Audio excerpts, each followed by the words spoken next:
Hi everyone, Jessica here from Paper Ink Stamp and welcome back to my channel. So this is the part 2 video to using the new issue, let me just grab it, of Simple Cards and Papercraft issue 256. And in the last video we started doing our background here using our Nuvo drops. So if you haven't seen that video yet, go and check that out. You can see how we did this background using one of the stencils that came in the kit. But whilst this was drying, I did decide to just go ahead and make a second card that I kind of had in my mind using the stamp set, and we used this little flower image here to create this background, and then I used just a circle stamp from another stamp set to stamp the little colour circles behind it. I really love this. This is very much kind of the style that I like. I don't think I necessarily have a card making style, but this is something that whenever I do it, I do really love how it looks. So yeah, we made that in that video, and like I said, the background. So go and check that video out if you haven't seen it. So now this is nice and dry. So the Nuvo drops that I used, instead of using a paste or anything like that, this is the vintage drops, and these all finish matte. So they do still have a little shine to them, but they are that matte finish rather than the Nuvo drops, crystal drops, which have a glossy finish to them.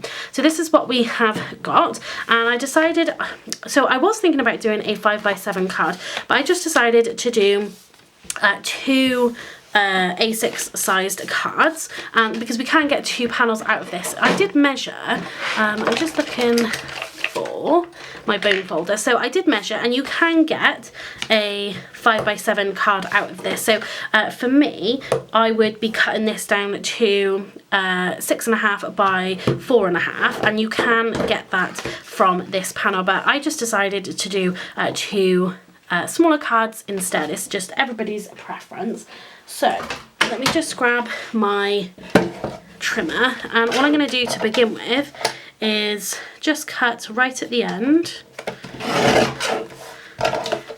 of both of the ends. Let's come in a little bit there. So what I do really love about this stencil, if I just grab it, so it has this detail at the bottom. I really love that, but obviously it's at the top and the bottom there, but just the way that it is. So I could cut that and have that top and bottom, but I think that would still be then too big to go on the card. Before we cut it down the other way, let me just move that. Let's grab a pair of scissors, maybe not those ones, grab these, and what I'm going to do is just follow, where did I put the stencil? Oh, there it is. So what you could do, if you wanted to, is put this back on, and you could draw around that scalloped edge, because it's scalloped, but then it's made up then of mini scallops as well. So what you could do is do a draw line for it. What I think I might just do is just gonna freehand it.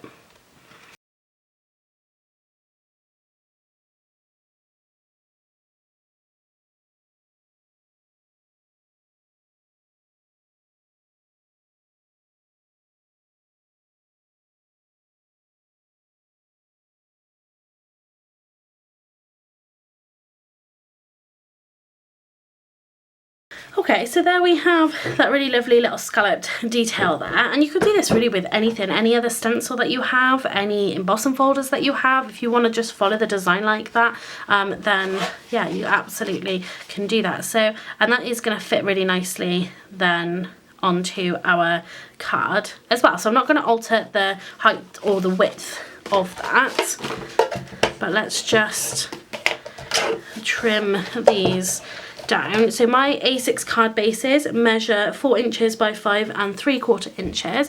So with this, I'm gonna cut this down to 3.5 inches, because we can get a nice matte and layer on there as well.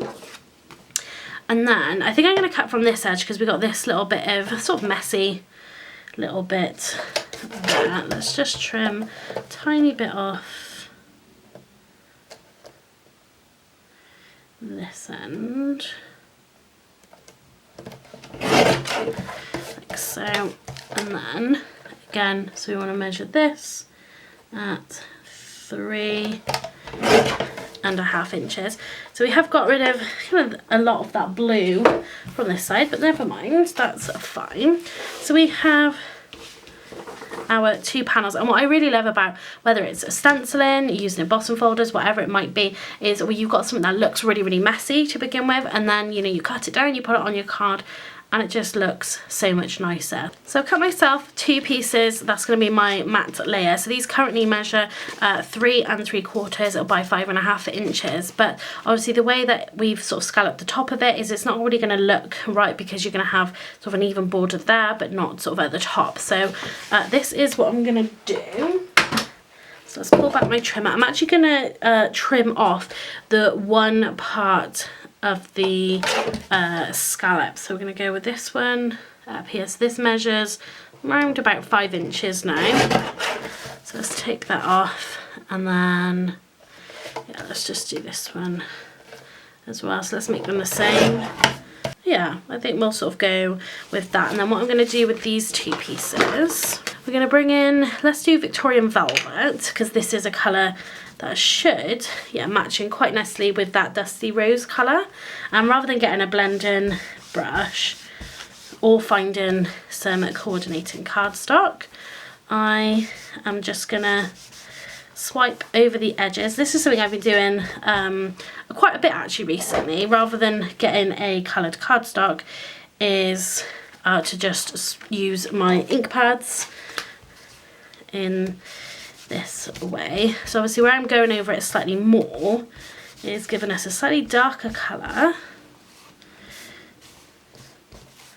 but that's fine. So let's just go, and then we just want to make sure that top or bottom. So I wasn't paying attention to my battery. So yeah, I think that looks quite nice there, like that. So let's move this. What I am thinking as well is actually, I think it might be quite nice with a little bit of twine wrapped around it. So I'm going to grab some twine as well. So I've got a bit of twine here. I'm going to cut it there because it's got a little bit of pink on it.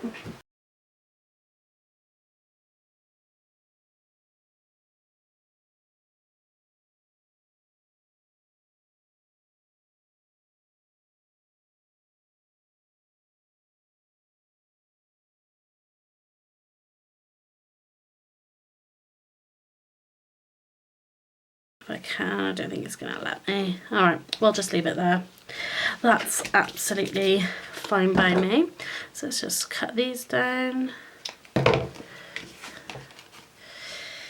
Yeah, so I think that's going to look quite nice on there. Obviously that colour's come out a little darker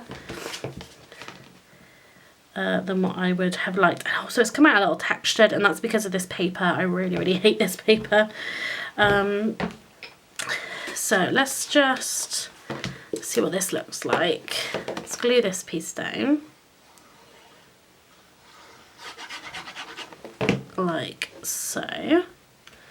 Onto there.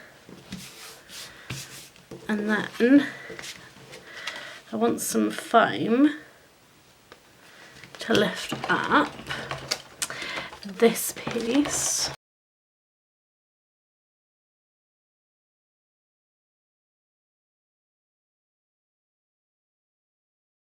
But so far I really love how that looks. So let's go ahead and do the same for this second one. Okay, so there's our 2 cards. So you can see that this one has less twine wrapped around it than this one does.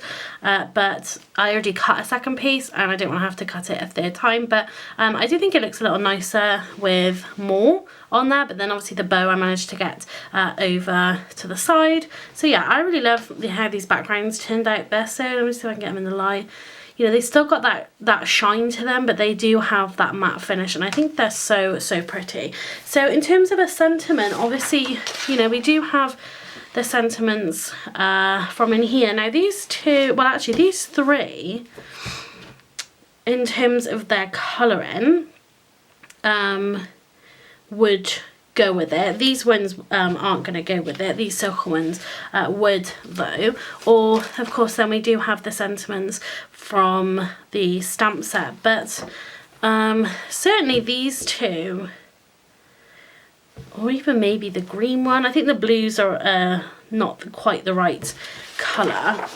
Let's just trim. So I'm going to do these two. I'm going to do just a little note and get well soon. And what I'm actually going to do before I die cut it, because these are really, really thin, I probably should have just done this on a scrap piece rather than this fresh piece here, but never mind. So I'm going to add glue all around it. I'm going to glue it to this, and then we're going to die cut it, and then that will give it a little extra strength when it's on our card. So there we go. So there's our two sentiments. Again, if you have sort of thinner sentiments, just glue it first or double-sided tape it onto a thicker piece of card.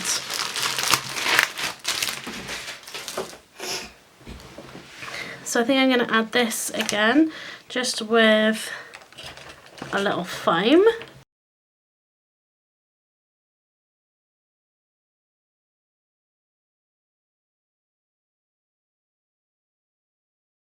So let's pop,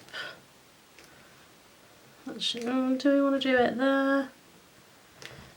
I'm going to pop it there next to our bow, I think. I think that looks really nice. And then get well soon. Again, let's pop it next to our bow, just on that side. So there you go, there's our two finished cards. So I really love that background. Again, the stencil's really great, and you really can't go wrong with the stencil as a free gift, because, you know, a lot of the times they can be used for so many different things. You know, they're not specific to, you know, being flowers necessarily. That you know, you could have more of a Moroccan theme with this one. I just find stencils are a little bit more versatile, whether it's what you can do with them or whether it's the design as well. But yeah, I really love how those came out. I love that you got that scallopedness at the bottom of it, and yeah, I think these worked out really, really nicely. So yeah, that is the two cards that I've made using the stencil and issue 200 and what was it, 56. And then not forgetting the other card that we created in that last video as well. So let me know what you think in the comment section down below. I really loved how all three of these cards turned out. I think they are really, really lovely, and I really love that colour palette as well. So, you know, you can find inspiration just with some of the products that you have. Just pick some up, put some together, and really see where that takes you. So yeah, that's going to be it for this video. So thanks very much for watching, and happy crafting.